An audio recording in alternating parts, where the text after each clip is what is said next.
Hello everyone, welcome back. This is part 2 of my series of moving from Hawaii to California. So in my last vlog, we were dropping off my car at Matson. So currently my car is on its way from Hawaii to Long Beach, and that's where I'm going to be picking it up, is from the Matson port in Long Beach. So in my last video, I had mentioned not using pods and using like a moving company, but that's not the case because the moving company was just way too expensive. They wanted like 30 grand to move our stuff across the country, and I was like, that's just no, like no. So we're using pods. I've seen a lot of videos about pods and everyone seems to really like them. So with that being said, we have an official move date for our pods for the 16th of February. So that is like in 10 days.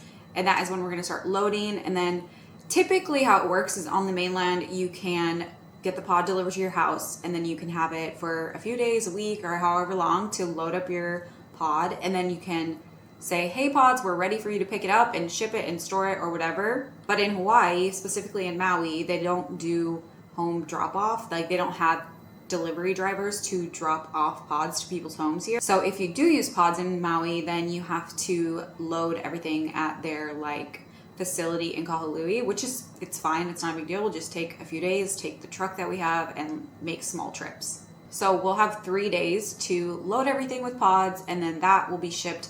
And it won't be delivered to us for like almost 8 weeks in South Carolina. So it's going to be really hard because like most of our stuff is going to be in that pod. And then because we're not shipping our couch or bed, we decided to do the smallest 8-foot pod. And I'll let you know if that's enough because, so in my last vlog, you saw that I started to like put things into boxes and pack them up. I basically taped off an area in my downstairs office area in this room so that I can have a visual representation of how much room I have.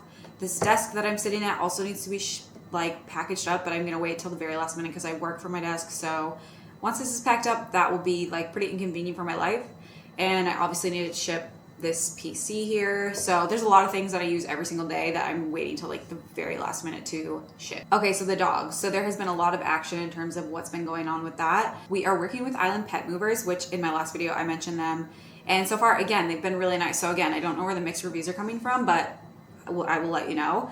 But they have been really great so far. Okay, so a little update on the pricing because in my last video I mentioned like a $300 deposit, which eventually just goes towards your booking fee. You have to buy crates for all your dogs. I didn't have any crates and they also have to be airline approved. So there's like a few things that go into it. Ventilation, there has to be 3 inches on top of your dog's head, like, and they have to be able to like turn around or whatever. They have to be quite large. And because my dogs are pretty big, basically they can't go under the plane. So, and I'm not talking about like under the seat because obviously they won't fit under the seat, but I'm talking about under the plane. So there's crate restrictions. They can only go up to a certain size and our dogs all exceed that size. So that's a big reason we ended up working with Island Pet Movers, was because they have to go into a cargo plane where they don't go underneath the plane. They go actually behind the pilots in like a cargo plane. So that was logistically more complicated and I just didn't want to have to figure that out myself. There's enough to figure out. So we ended up doing the cargo plane method. So basically the dogs have to go from Maui to Honolulu and then they're going to spend the night at Island Pet Movers facility on Oahu. And then they'll be loaded back up in Honolulu and sent to LAX. Okay, so basically it takes the dogs 2 days to get to the mainland. We'll drop them off here on Maui and then they will be sent to Oahu to spend the night at Island Pet Movers facility, and then from there they will be loaded up at the Honolulu airport and they will be sent to LAX. And so when they get dropped off at the Maui airport, we're gonna get on a personal flight to LA, spend the night in a hotel, and then by the time that the dogs get there on the next day, we'll have already went and picked up my car from Matson and then we'll be ready to go on this huge cross-country drive. Okay, here's the whip of the next few days. I'm driving the truck. I'm not kidding. This truck is so large and hard to drive because it is so freaking big. The crazy thing is like, I don't even think that this truck can actually pull a horse trailer. So we'll probably end up needing to get a new truck when we get to South Carolina anyways, because we're going to have horses. So yeah, I don't know how this truck, maybe it could pull a 2-horse trailer, like a small one, perhaps. I'm hoping. We'll see.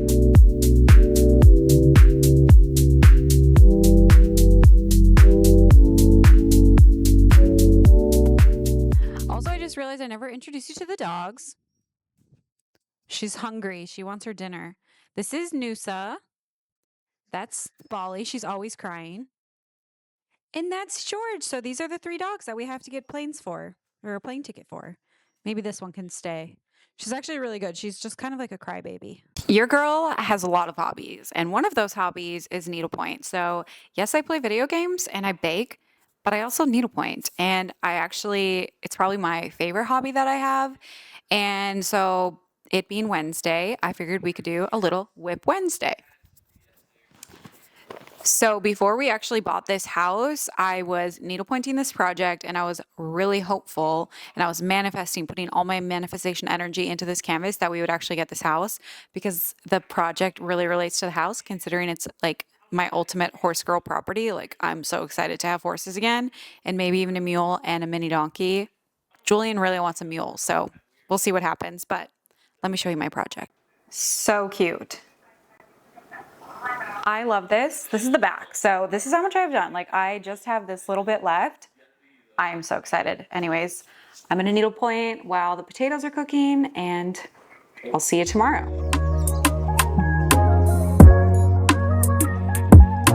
Hi, David.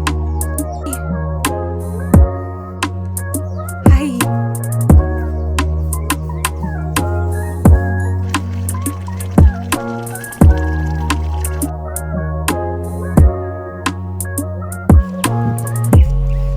Don't watch me record. Okay, good morning. It's been a couple days. I worked at the ranch yesterday and then I had to go and pick up the dog crates from the cargo at the airport. Oh, Noosa just threw up. I went and picked up the crates from the cargo department at the airport and let me show you them because they're absolutely huge and I understand why they have to go in the cargo plane instead of under the plane because, oh my gosh, they're so big. So basically the plan for the next month until we leave is to be giving them dinner every single night in their crates so they understand that this is like their safe space. They don't have to be scared. And yeah, we gave them dinner in there last night and they were completely fine. So I think everything's going to be great. And then Island Pet Movers also sent us these little stickers. These are going to go on the crates. And then they forgot to bring George's. So they're going to mail us George's, but look how cute they are. Look at their little stickers. So something I'm trying to keep in mind while I'm packing is to somehow try and find ways to add stability to the boxes because basically, because they're going to sit in the pod for 6 weeks, all the weight that's going to be on top of them is going to slowly crush them and collapse them. So I'm trying to add things that are stable to the sides that can't break, like my Stanleys, to kind of hope for that if the boxes do start to kind of come down, that the Stanleys or cutting boards or anything like that on the sides of the boxes keep them from pressing. This box specifically has a lot of fragile kitchen stuff, so I want to make sure that it's not going to break, like wine glasses and stuff, if it does start to slowly crunch.